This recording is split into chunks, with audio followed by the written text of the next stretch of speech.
Hola, buenas noches. Vamos a ver el día de hoy, Primera de Samuel 10. Y bueno, los invito a que ahí en donde están puedan cerrar sus ojos para pedirle al Señor que nos revele de su palabra.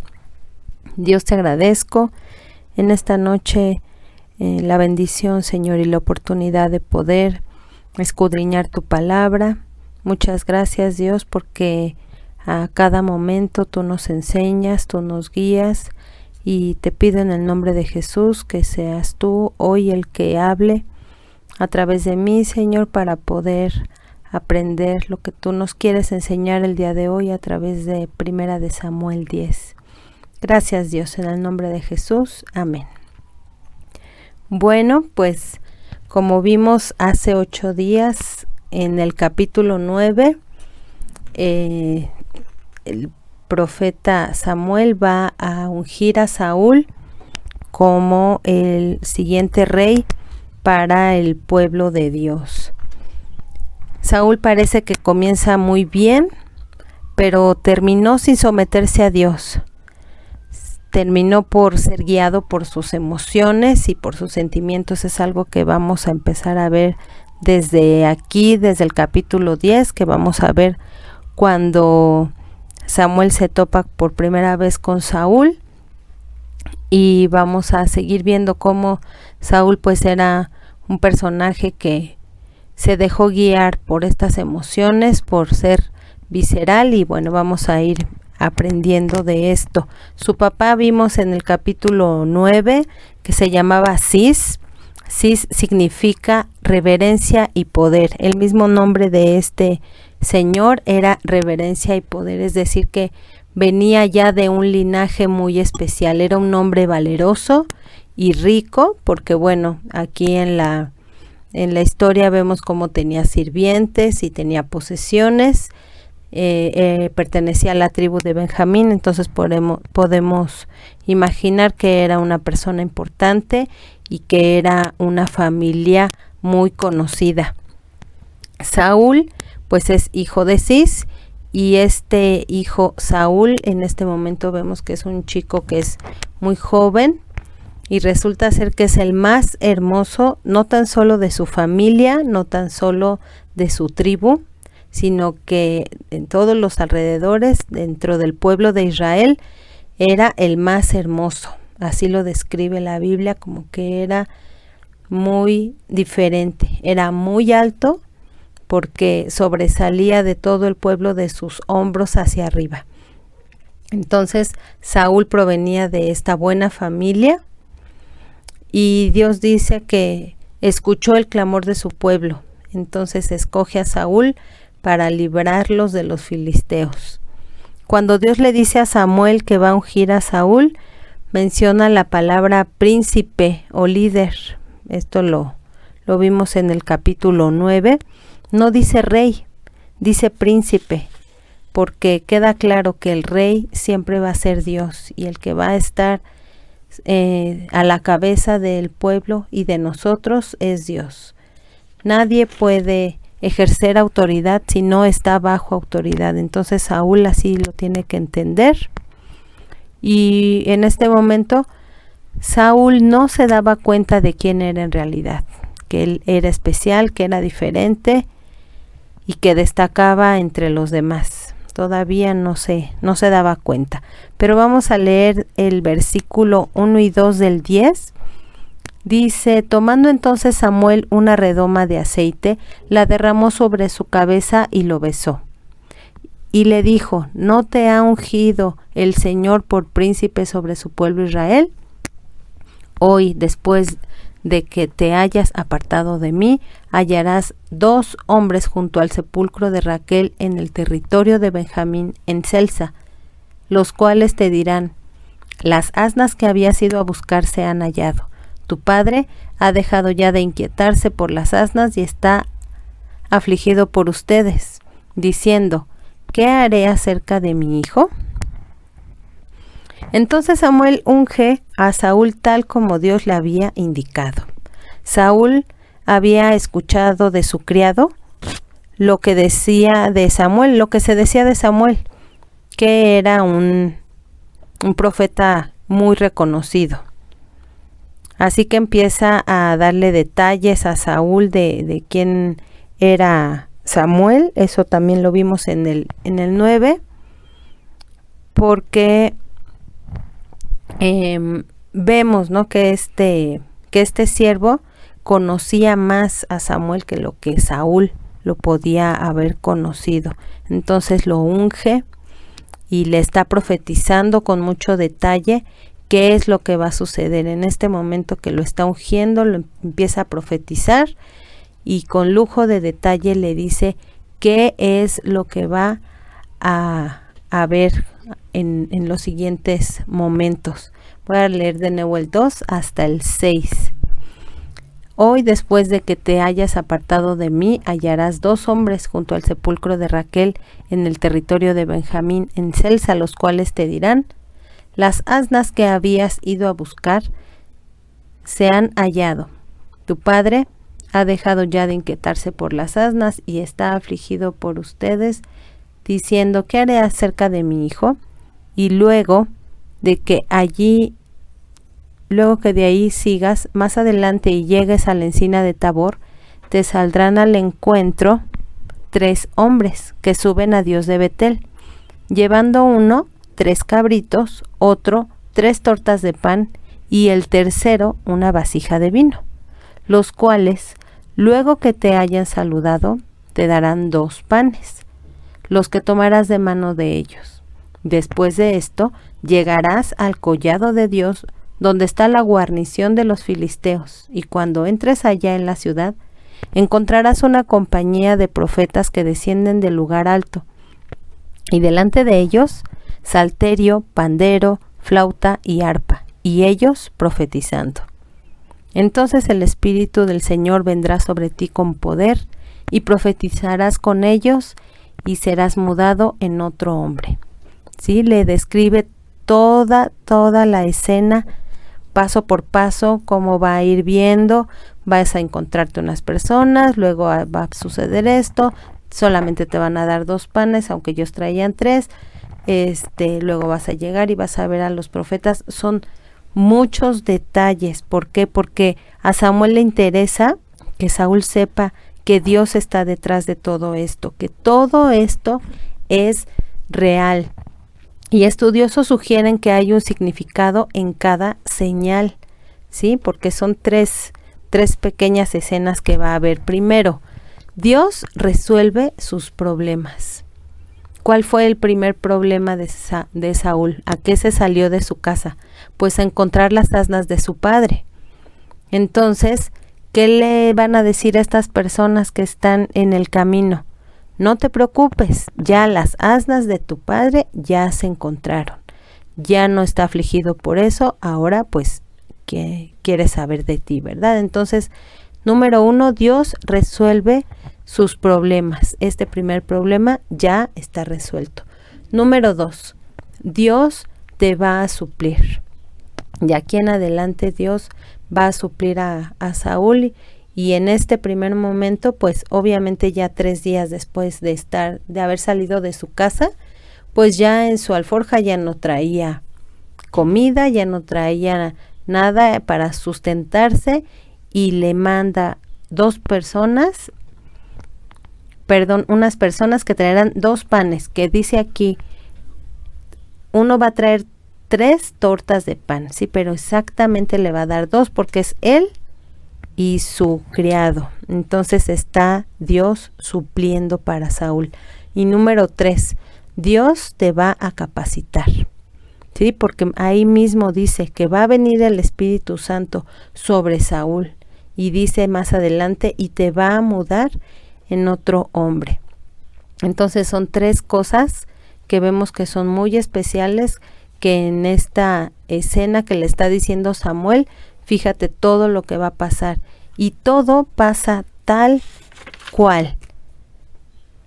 Y bueno, vamos a ver más adelante en la historia de Saúl, aquí en la palabra de Dios, vamos a ver si se deja que Dios resuelva sus problemas y no él con su propia inteligencia, si deja que Dios supla cada una de sus necesidades, si deja que Dios lo capacite para cada una de estas tareas que se le van a pedir.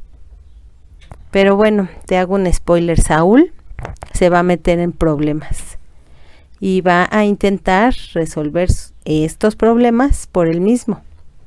No va a confiar en Dios, no va a confiar en que Él le va a proveer todo lo que necesita. Y al final de su vida se va a ser autosuficiente, pensando que tiene todas las capacidades. A pesar de que Dios le está dando estas promesas, al final de su vida Él no lo va a tomar en cuenta. Voy a leer versículo 8. Luego bajarás delante de mí a Gilgal. Entonces descenderé yo a ti para ofrecer holocaustos y sacrificar ofrendas de paz. Espera 7 días hasta que yo venga a ti y te enseñe lo que has de hacer. Le da instrucciones precisas, ¿verdad? Samuel le dice, por favor me vas a esperar. Dándole a entender a Saúl, desde este momento, sí, Saúl, tú vas a ser el líder, vas a ser el príncipe de Israel, pero Dios está por encima de ti. Y soy yo, Samuel, el instrumento de Dios para decirte qué tienes que hacer, porque no te vas a mandar tú solito, no por ser el rey, porque normalmente a un rey, ¿verdad?, no se le dice qué hacer, más bien le dices qué es lo que quieres, qué es lo que me mandas. Pero Samuel quiere que sea un líder que espera las instrucciones que Dios le va a dar. Eso es lo que él esperaba de Saúl. Versículo 9. Aconteció luego que al volver él la espalda para apartarse de Samuel, le mudó Dios su corazón. Y todas estas señales acontecieron aquel día.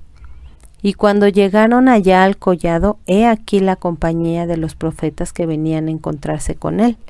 Y el Espíritu de Dios vino sobre él con poder y profetizó entre ellos. Y aconteció que cuando todos los que le conocían antes vieron que profetizaba con los profetas, el pueblo decía el uno al otro, ¿qué le ha sucedido al hijo de Cis? ¿Saúl entre los profetas? Y alguno de allí respondió diciendo, ¿y quién es el padre de ellos? Por esta causa se hizo un proverbio, ¿también Saúl entre los profetas? Y cesó de profetizar y llegó al lugar alto. Entonces vemos que todo pasa tal cual, pero describe una sola cosa en especial, que estaba profetizando Saúl, que también tiene que ver esta palabra de profetizar, no tan solo es hablar lo que iba a pasar, como lo había hecho hace un momento Samuel, que le estaba diciendo, va a pasar esto y luego va a pasar esto y te vas a encontrar a tales personas, sino también habla de adorar, sí, porque vemos que hay instrumentos ahí, entonces seguramente todos estaban adorando juntos, hablando y expresando todas estas cosas hacia Dios. Pero la gente que conocía a Saúl pasa por ahí y lo ven y se extrañan muchísimo. Y entonces por eso dicen, ¿qué le pasó al hijo de Cis? Sí, ya se estaba viendo diferente Saúl en principio porque estaba con personas que normalmente no estaba. Era impensable que Saúl anduviera con los profetas y con los que adoraban a Dios. Y hasta se hace un proverbio, aquí lo está diciendo, para describir que algo inesperado. Entonces era tan impensable que Saúl anduviera con estos profetas que hasta se vuelve ya un proverbio. Y dice ahí que Dios le mudó el corazón, pero no cambió su mente en ese momento, ¿verdad? Saúl tenía que transformar su mente, cosa que sucede con nosotros. Cuando venimos al Señor, cuando venimos a Cristo, Él cambia nuestro corazón, pero tenemos que ir renovando nuestra mente al escudriñar su palabra. Es un proceso de cambio en nuestros pensamientos y en nuestras actitudes. Cuando buscamos a Dios que Él nos cambie, cuando vamos aprendiendo de su palabra y leyendo y entendiendo, vemos que muchas veces nuestras actitudes pasadas, nuestros pensamientos, nuestras maneras de ser del pasado no son las correctas y las vamos cambiando. Sí, entonces, claro que necesitamos que Dios cambie nuestro corazón, pero nuestro trabajo personal es buscar en la palabra esa transformación, esa renovación de nuestra mente, cosa que pues vamos a ver si lo va a hacer Saúl o no. El 14. Un tío de Saúl dijo a él y a su criado: ¿A dónde fueron? Y él respondió: a buscar las asnas, y como vimos que no aparecían, fuimos a Samuel.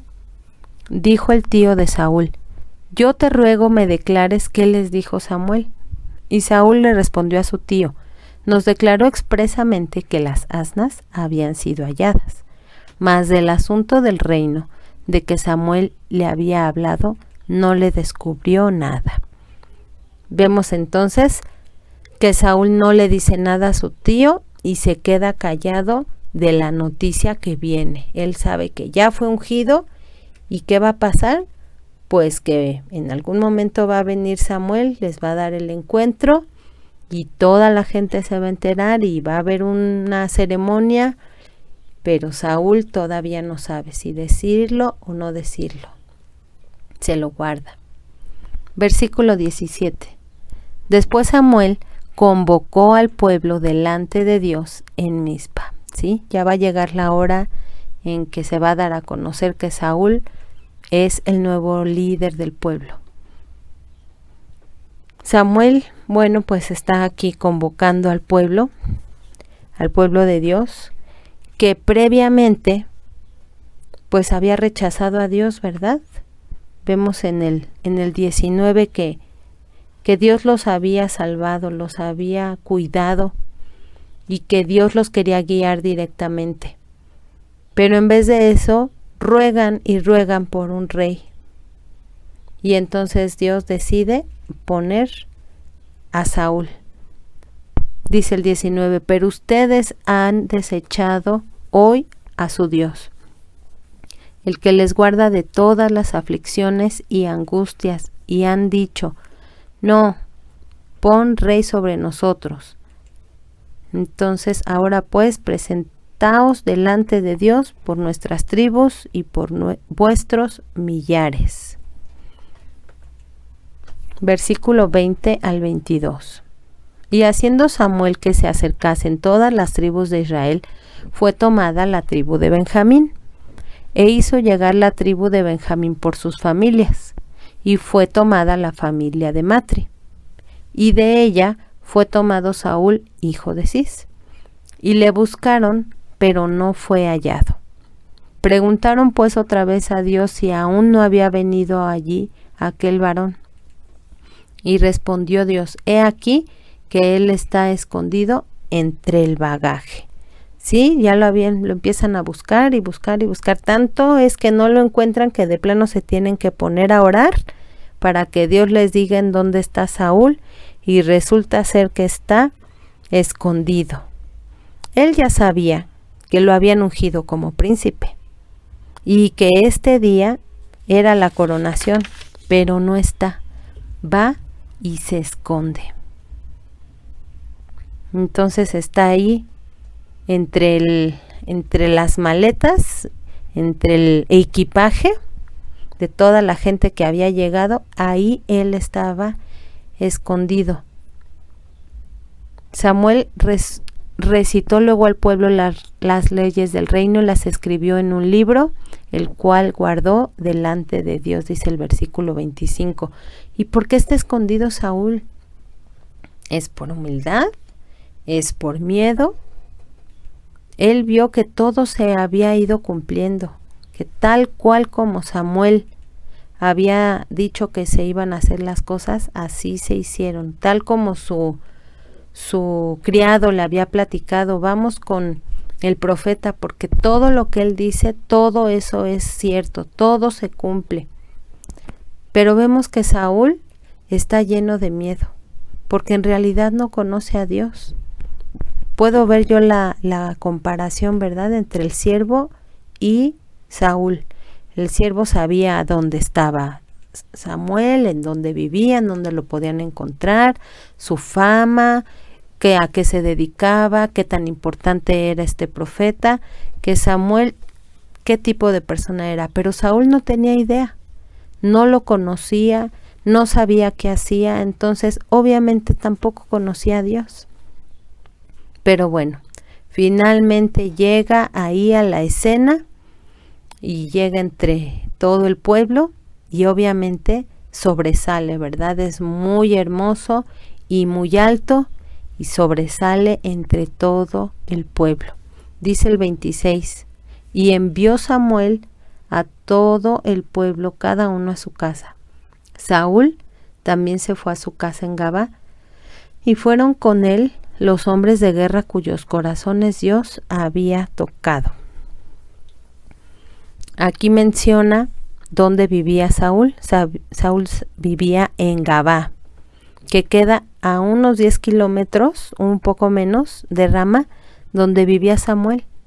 Estaba cerca del hombre de Dios, pero a esta edad, pienso yo que estaba en sus 20s, no lo conocía a Samuel, no conocía a Dios. Seguramente era un buen chico, porque vemos que cuando su papá le pide el favor, hijo, levántate y ve y busca las asnas, pues lo obedeció. Y no nada más se tomó un ratito, no nada más se tomó una tarde, ay bueno, las busco y ya me regreso, no. Buscó y buscó, ya llevaba 3 días buscando y él quería regresarle, ¿verdad? Sus pertenencias, en este caso las asnas, a su papá. Era un buen muchacho, pero bueno, ¿cuántos hoy en día conocemos, verdad? Que dicen, pues yo soy buena persona, yo no le hago mal a nadie, yo soy obediente en mi casa, con mis padres, soy buen papá, llevo dinero a mi casa, ¿sí? Pero les hace falta conocer a Dios. Así como Saúl le estaba haciendo mucha falta conocer a Dios, porque a pesar de ver todas estas cosas de lo que Samuel le había dicho, pues lo ve, pero ni siquiera reconoce, ¿verdad? Que es todo de parte de Dios. Y bueno, vemos que un grupo de personas lo sigue porque Dios toca su corazón. ¿Para qué? Pues para que acompañen a Saúl, para que empiecen a servirlo, porque pues ya Saúl es nombrado como rey y pues va a cambiar su vida por completo. Ya todo va a cambiar de aquí en adelante para él y bueno, pues ya en ese momento estas personas que dice aquí hombres de guerra que Dios había tocado. Entonces ya hay gente fiel a Saúl, tomada por Dios y enviados por Dios. Dice el 27, pero algunos perversos dijeron, ¿cómo nos ha de salvar este? Y le tuvieron en poco y no le trajeron presente, mas él disimuló. Los perversos, dice ahí, lo tienen en poco y no están a gusto con esta elección. Pero Saúl disimuló, los escuchó, pero no hizo nada. ¿Por qué disimuló? Lo pudo haber resuelto porque ya era nombrado el rey, pero no lo quiso hacer. Tal vez quería que Dios lo defendiera o tal vez lo quiso guardar para después. Pero realmente vemos que su reacción es muy emocional. Pero cuando alguien actúa de modo emocional o es dominado por sus emociones, se avecinan problemas. Porque más adelante vamos a ver a Saúl, que ni siquiera obedece lo que Samuel le pide de esperar los 7 días. Vamos a ver que Saúl más adelante quiere matar a su propio hijo solo por comer miel. Vamos a ver cuando un día llora por David y al otro lo quiere matar. Vamos a ver a un hombre que está siendo guiado por sus emociones y no por la voluntad de Dios. Sí, qué ejemplo de verdad de este personaje. ¿Qué hay hoy para mí aquí en este capítulo 10 de Primera de Samuel? Número 1, vemos que Dios es soberano. Dios usa cada cosa que pasa en nuestras vidas para que podamos llegar a Él. Como en este caso, que se perdieran las asnas del papá de Saúl y que Saúl llegara a Samuel. Todo lo que sucede en nuestra vida es propósito de Dios, para que Dios sea revelado a nuestro corazón, a cada uno de nosotros. Nada de lo que pasa es casualidad, todo Dios lo tiene previsto y todo Dios lo acomoda perfectamente para que Dios verdaderamente sea revelado a nuestra vida. Número 2. Dios quiere transformarnos. Todos nosotros necesitamos de su Espíritu Santo para que esté en nosotros, porque dice la palabra, y recibirán poder cuando venga sobre de ustedes el Espíritu Santo. Y todos nosotros necesitamos una relación con el Espíritu Santo para ser santificados, transformados y guiados por el Espíritu Santo, porque Él nos guía a toda verdad. Número 3, algo que podemos ver es cuidado con tus emociones, porque pueden controlarte, controlar lo que dices, lo que decides. Y vemos a un Saúl controlado por sus emociones, porque cuando exaltan a alguien más, surge en su corazón envidia. Y de repente está de un humor y luego está de otro, disimula sus pensamientos porque en ese momento tiene una emoción, pero después va a tener otra. Dios nos ha dado las emociones y eso es hermoso, pero no debemos dejar que nos controlen. Debemos dejar que la voluntad de Dios sea quien nos guíe en cada cosa que decimos y hacemos, en lo que pensamos, en lo que decidimos, porque la voluntad de Dios siempre es buena, agradable y perfecta. Bueno, pues fueron estos 27 versículos.